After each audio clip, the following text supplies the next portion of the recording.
Oye, esta noche tenemos el placer de poder charlar con un hombre que ha escrito parte de la historia de este país, en sus sentencias y en un libro que acaba de publicar, que es este, En el punto de mira, la forja de un juez contracorriente. Y estaba yo pensando cómo vamos a poder colocar en los minutos que permite un programa como este todo lo que supone este invitado. Vamos a intentarlo. Baltasar Garzón, venga, vamos con él.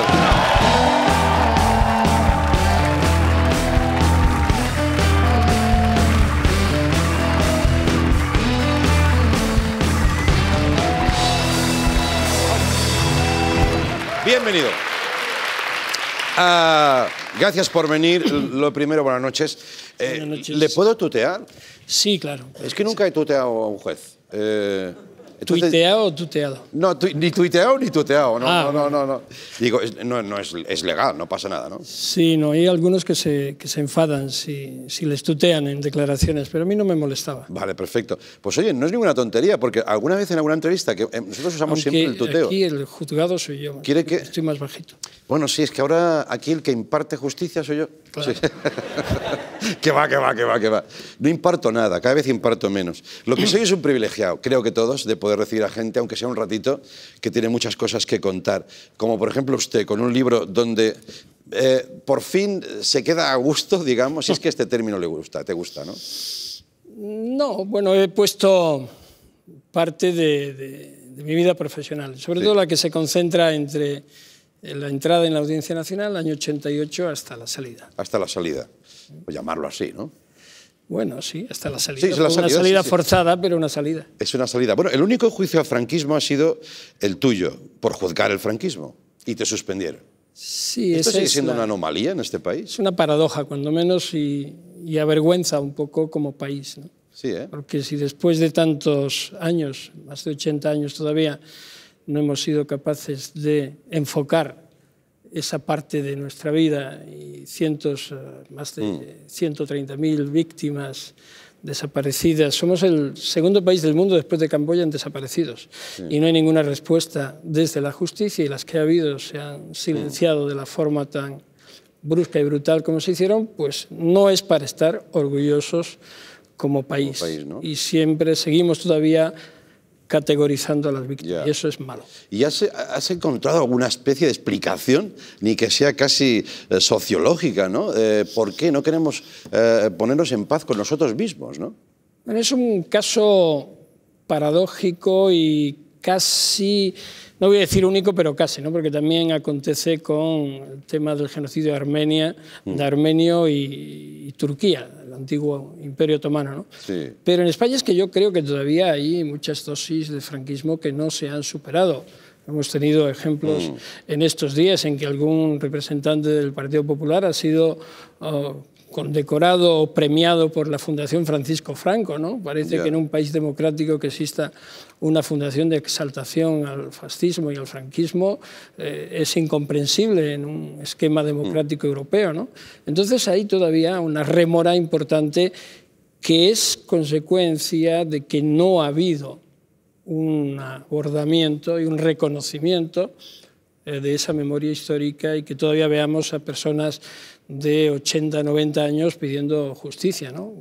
Cuando menos una comisión de la verdad, algo, ¿no? Algo. Se está haciendo cosas a nivel más bien de comunidad autónoma o municipio, pero a nivel estatal, después de la Ley de Memoria Histórica de 2007, el Partido Popular en 2011 decidió que no la iba a aplicar, y hasta hoy. Está.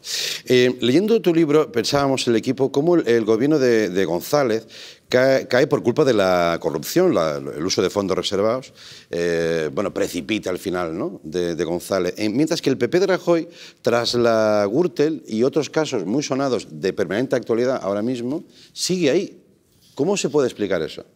Bueno, yo creo que es una mezcla de varias cosas. El Partido Popular y sobre todo la derecha española tiene una posición ganada en España precisamente como consecuencia de esa no superación del franquismo, una especie de franquismo latente. A la derecha se le consiente prácticamente todo en España.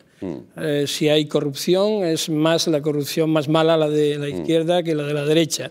Si hay algún tipo de incidencia, se excusa más a la derecha. Parece que hay como una especie de miedo reverencial a la derecha y luego planean mejor las cosas. No se puede generalizar, pero evidentemente a la hora de mover ficha judicial, por ejemplo, pues no deja de ser paradójico que, estando vivo el proceso contra la corrupción más grande de la democracia, que es el caso Gürtel, pues todavía en las últimas elecciones, en las dos comunidades más castigadas, la valenciana y la madrileña, suba en votos el Partido Popular, que está identificado como responsable a título lucrativo y bastantes de sus miembros están implicados. Y claro, el único argumento es decir, ya no son miembros de, parece como si se borrara todo el estigma de la corrupción porque serán de baja en un partido. No, se produjo durante el tiempo en que aconteció y no hubo medidas. Incluso justificación. No, por supuesto, sí, otra paradoja, ¿no?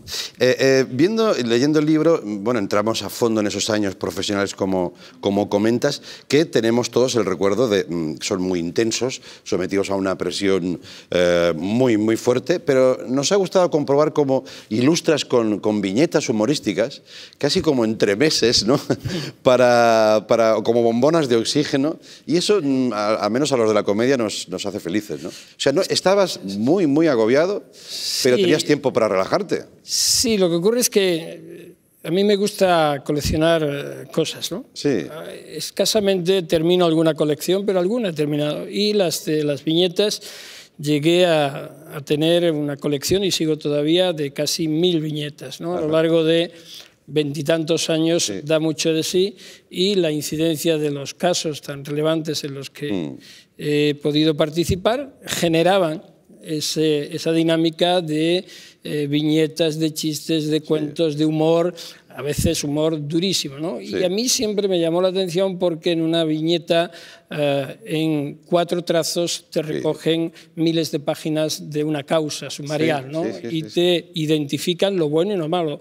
Algunas veces son muy duras, otras veces tenemos son algunas, vamos a verlas mientras lo comentamos, porque realmente tiene razón, y creo que ahí está la maestría también de los autores. Por ejemplo, el mítico Ferreras, ¿no? Uno de los grandes, misión cumplida, excelencia, y tu cabeza en una bandeja, ¿no? Sí. Para que luego digan que la justicia española es lenta. Sí. Hombre, verse así, a veces no es tan lenta. No es tan lenta. Está bien que te lo tomes con humor, pero no deja de ser impactante esta imagen. Genio y figura hasta la sepultura, ¿no? Sí, ¿eh? ¿No? Hay más. Bueno, dices que tienes un montón, pero efectivamente yo creo que es bueno que lo digamos hoy, ¿no? Los dibujantes, humoristas gráficos, como son casi líderes de opinión, ¿no? ¿Tienes algo que decir antes de convertirse en humo? Sí. Lo único bueno de todo esto es que todo el mundo sabrá en qué consistió el milagro de la transición española. ¿Tú te identificabas o decías, hombre, se han pasado?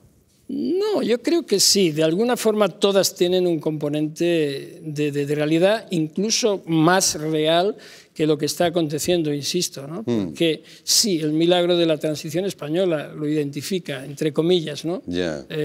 La transición tuvo sus cosas buenas, pero tuvo muchos oscuros que se contraponen a los claros, ¿no? Entonces todavía estamos en ese impasse, porque no hubo verdad, no hubo reconocimiento de responsabilidad, y eso lastra a un pueblo de una u otra forma, porque siempre estamos en forma recurrente volviendo a la justificación. Es decir, no ha habido una profundización, que en España no haya habido educación sobre lo que ha sido la dictadura, que no sepan lo que ha sido la guerra civil y las consecuencias, que digan, no, España es que es muy democrática, no, en España hay pleno sistema de división de poderes. No, o sea, las cosas supimos salir muy bien, ¿no? Idealizamos la salida del franquismo. Probablemente en ese momento tuvo que ser así, pero de aquellos tiempos, por ejemplo, la cuestión territorial en España no quedó sino provisionalmente resuelta, y hoy día tenemos un grave problema de convivencia entre las distintas nacionalidades de nuestro país, ¿no? Que muchos la resuelven a golpe de mazazo judicial, ¿no? Olvidando que la política es la que tiene que resolver muchas de estas Exacto, cuestiones. mira, al hilo de eso, he visto una de las frases que me ha encantado del libro, que es, tú dices, la negación es la escenificación del miedo. Eso me parece que resume muchas de las políticas actuales, ¿no? Negar cualquier discurso o negociación política que puede reflejar el miedo no sé qué, bueno, a que se rompa. No, a veces propiciar el miedo, precisamente para que no se entre en profundidad. Es decir, yo recuerdo cuando algún líder expresidente español, José María Aznar, decía no hay que buscar las causas del terrorismo, de todos los terrorismos son iguales, ¿no? Yo, por ejemplo, creo que es falso ese planteamiento. Hay que profundizar en las causas, porque no todos los terrorismos son iguales, y a las pruebas me remito, ¿no? Entonces, esa falta de profundización nos lleva a dar por resueltas cosas que no lo están. Y el debate se convierte en algo muy superficial, ¿no? Sí. Oye, ¿a ti cuando te querían? A ti te metieron caña, ¿eh? Sí, algunas. Sí, te metieron caña. Bueno, pues mi padre me enseñó que hay que tener buenas espaldas. Sí, ¿eh? Sí, entonces las tengo anchas y hay que tenerlas anchas para aguantar el tirón. Fajador, ¿no? Sí. Eres fajador. Cuando te llamaban juez estrella, ¿no? Sí, yo siempre digo que más bien estrellado, ¿no? Porque, claro, a mí me hacía mucha gracia porque había veces en que cuando le prestaba atención a quienes decían esto, decía, bueno, vamos a ver, dice, entra por la puerta de la Audiencia Nacional. Digo, bueno, pues un día voy a entrar por el garaje. Entonces lo hago y dice, se esconde entrando por el garaje. Digo, bueno, pues entonces no, lleva sobre los hombros una gabardina, no, la lleva en el brazo, y las cosas. Tenía aspiraciones políticas, ¿no? También tu tramo de carrera política corta. Sí. Tenía aspiraciones políticas, como también penalizando eso, ¿no? Yo creo que sí, desde luego, todavía cuando uno casi 20 y tantos años después, todavía se le recuerda que estuve 11 meses en política, es grave, ¿no? Y ocultan, por ejemplo, cuando siempre dice, es que fue y volvió, y esos mismos que critican, en 2009 aprobaron la ley para que volvieran y entraran otra vez en la carrera judicial, ¿no? Esas son las cosas que no se dicen. No, yo creo que la política, como la justicia y como todos los puntos institucionales del Estado, sirven todos a un mismo fin, que es la defensa de los derechos de los ciudadanos, es el poder soberano del pueblo. Y yo me creo esto. Lo único es verdad que hay que establecer unos contrapesos, hay que establecer unas pautas, pero la prestación de servicio público para mí dignifica a quien la desarrolla, siempre y cuando la enfoque hacia lo que es, a servicio público, no al aprovechamiento del público, ¿no? Sí. Esa especie de patrimonialización. Sí, bueno, cuando tú te vas del partido, le escribes una carta, que también está en el libro, a Felipe González, explicándole los motivos, y parecen casi como un parte meteorológico político de lo que vendrá, ¿no? Hablas de que se están desconectando de la realidad de la calle, de que por muchos motivos están ahí y que ahí tú no quieres jugar. Claro, eso era en 1994. 94, perdón. Imagínate ahora, ¿dónde estaríamos? Bueno, sí, también el planteamiento, por ejemplo, de lucha contra la corrupción, en aquel momento muy escaso número de personas dijimos que era necesario tipificar la financiación irregular de los partidos políticos como delito. Se ha tipificado 21 años después. Sí. O sea, hemos tardado en asumirlo, antisistema, ¿no? Casi, ¿no? Y luego lo que yo entendía, y es lo que en esta carta de dimisión le dije a Felipe, es que no podemos, desconectar de la sociedad, estar mirándonos nuestro propio ombligo, qué puesto hay que tener, cuánto hay que perdurar, y sin embargo no decirle la verdad a los ciudadanos, no reconocer cuando te equivocas, mentirles. Para mí en política es lo más perverso, y hay muchos que dicen no, lo normal en política es mentir. No, pues para mí no es mentir. La ética de la convicción y de la ética de la responsabilidad para mí son fundamentales. Bueno, es un enfoque que lógicamente cuando me enfrenté y tenía que decidir si seguía una ruta que me llevaba a la ruptura de mi propia coherencia o marcharme, opté por marcharme y así se lo expuse al presidente. Para nada tuvo que ver... No te hicieron mucho caso, ¿no? Bueno, quizás algunos sí, no demasiados, sobre todo porque somos humanos y seguimos tropezando en las mismas piedras. O quizás es que el planteamiento de muchos es un enfoque de aprovechamiento personal de la política o de ver la estructura del partido como algo que nos beneficie y no algo al servicio de los demás. Si tú cambias ese enfoque, cambia totalmente el panorama. ¿No? Oye, tengo un montón de cosas que preguntarte. Voy a intentar ir rápido. ¿Qué tal va lo de Julian Assange? ¿Estás trabajando sí, para desde él? 2012 defendemos el despacho pro bono, es decir, en forma gratuita, a Julian Assange y a Wikileaks, porque creo que con Julian lo que se ha hecho es algo muy grave, ¿no? Aprovechar un delito inexistente. En esa medida y ámbito nos parecemos algo, porque las pruebas son absolutamente inconsistentes y además generadas de una forma que no nos da tiempo de desarrollar aquí, pero que fueron dirigidas a silenciar a Wikileaks y a Julian Assange en lo que fue el descubrimiento, fue el precursor de todo lo que después ha ido viniendo de grandes acontecimientos, grandes documentos sobre la corrupción, sobre la guerra de Irak, con documentos estremecedores que curiosamente desde entonces, 2010 hasta ahora, lo único que han surtido efecto en los países es a tratar de derrumbar y machacar al mensajero, al que los publicita, y no profundizar en los hechos que se denuncian, ¿no? Y él está, ya son casi 5 años, va a ser para 5 años,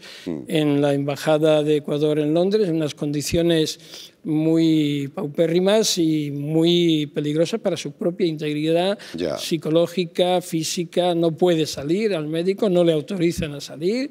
El Grupo de Trabajo de Naciones Unidas de Detenciones Arbitrarias ha dicho que está detenido arbitrariamente. En fin, es una situación muy grave, pero ahí seguimos dando la batalla hasta el final, ¿no? Porque yo creo que es un ejemplo, es un paradigma de resistencia por la libertad de expresión. Pero hablando de ese paradigma que empieza con Assange, lo que sí me gustaría preguntarte es qué opinión tienes sobre precisamente ese cambio de paradigma de acceso a la información confidencial que hace 10, 15 años era impensable. Siempre ha habido cloacas del Estado, de las informaciones y de todo, pero ahora, de repente, pues hace poco, Football Leaks, ¿no? Salen miles, millones de documentos sobre eso. Pero a mí me da la sensación de que es bueno para la sociedad, pero que también tiene un doble filo. Pueden tener un mal uso, un uso intencionado. Como jurista, ¿qué opinión ¿A qué tiempo crees que nos dirigimos? Yo creo que hay que distinguir, ¿no? Es decir, la publicación de documentos, el acceso a la información es un derecho fundamental y los límites tienen que ser la excepción. Es decir, cuando hablamos de crímenes, de informaciones que afectan a las víctimas, existe el derecho de las víctimas a tener ese acceso, al contrario de lo que se ha venido manteniendo, ¿no? Es decir, la seguridad del Estado es la seguridad de los ciudadanos, por tanto, son los ciudadanos los que se tienen que sentir seguros, no los que administran esa seguridad. Hay un cambio importante, ¿no? Ahí da cobertura todo el tema del GAL, la guerra sucia, fondos reservados, etcétera. Y lo que ocurre es que efectivamente luego tiene que haber una pedagogía, tiene que haber un uso responsable de esa información. Pero lo que no podemos hacer es aprovecharnos de lo que son las redes sociales, la globalización de la comunicación. Vivimos en un universo de comunicación y entonces no utilizar lo que no nos interesa.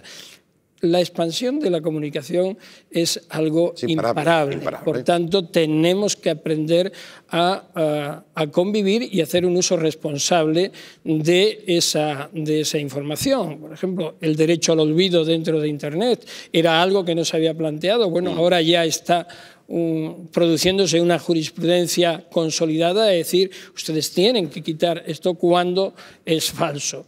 Y todo lo que ha ido apareciendo, los Panama Papers, los Football Leaks, todos los cables que se están publicando y demás, conllevan varias cuestiones. Una, fundamental desde mi punto de vista, que es la protección de los whistleblowers. Es decir, tenemos que proteger y diseñar sistemas de protección a quienes se la están jugando por dar esa información que puede ir en detrimento y en persecución. Y ha costado periodistas, informantes. Sí. Y en ese sentido, desde la fundación que yo presido y otras organizaciones estamos contribuyendo a generar plataformas de protección de los whistleblowers y también dentro de Europa se está tratando de dar una regulación. En cuanto al uso de esa información, es cuestión de establecer, como digo, esos límites, ver cuándo friccionan un derecho individual o un derecho consolidado y ver qué perjuicios se pueden producir. Yo creo que el mundo del fútbol, por ejemplo, obviamente es un mundo que lo tenemos a todas las horas presente. Por tanto, también hay derecho... Perdona, algo nos solíamos, ¿eh? Sí, pero tampoco quiero decir, hay derecho a conocer ese trasfondo, ¿no? Cuando se mueven tal cantidad de dinero y se hace en una dinámica de compartición del espectáculo, del deporte y demás... Se mezclan campos, ¿no? Sí, lo que ocurre es que el que ve ese deporte tiene también derecho a conocer lo que hay detrás del mismo, porque a él se le está haciendo objeto la publicidad, la compra de camisetas, todo eso, miles, cientos de millones, que es un panorama que queda oculto para el gran público y en cambio se le exige que asista al campo, que pague una cuota, que esté, ¿no? Por tanto, yo creo que ahí tiene que haber una compensación.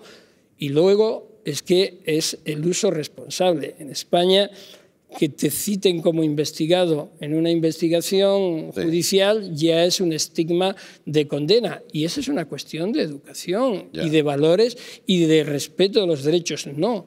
Si defendemos la presunción de inocencia, tenemos que aceptar que para poder pronunciarse al respecto tiene que haber un órgano independiente, que en este caso será el juez, que interrogue. Si no, ¿cómo lo vamos a hacer? Claro, claro. Hablando de jueces, ¿volverás algún día a ser juez en activo? A mí me queda de inhabilitación poco más de 4 años y pico, creo, ¿no? En 2021 se cumple la sanción. Unas Olimpiadas. Y sí, más o menos. Para medir el 4 más 1. 4 más 1, sí. Sí, estamos en fase de preparatoria, ¿no? Sí. Preolímpica. Sí.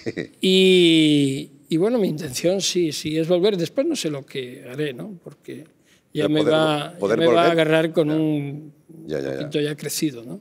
Bueno, pero, en fin, ahora eso sí... No, estoy de buen ver, pero ya estoy crecido. No, te conservas bien. Sí, cuando alguien este tema sale mucho en esta mesa. Cuando alguien te dice te conservas bien, échate a temblar. Sí, es verdad, es verdad. O sea, no, pero yo ya cumplí los 61. Sí, pues mira, no me parece, ¿eh? ¿Ves tú? Con los disgustos. ¿Te conservas bien? Sí, te conservas bien, con los disgustos que te han dado.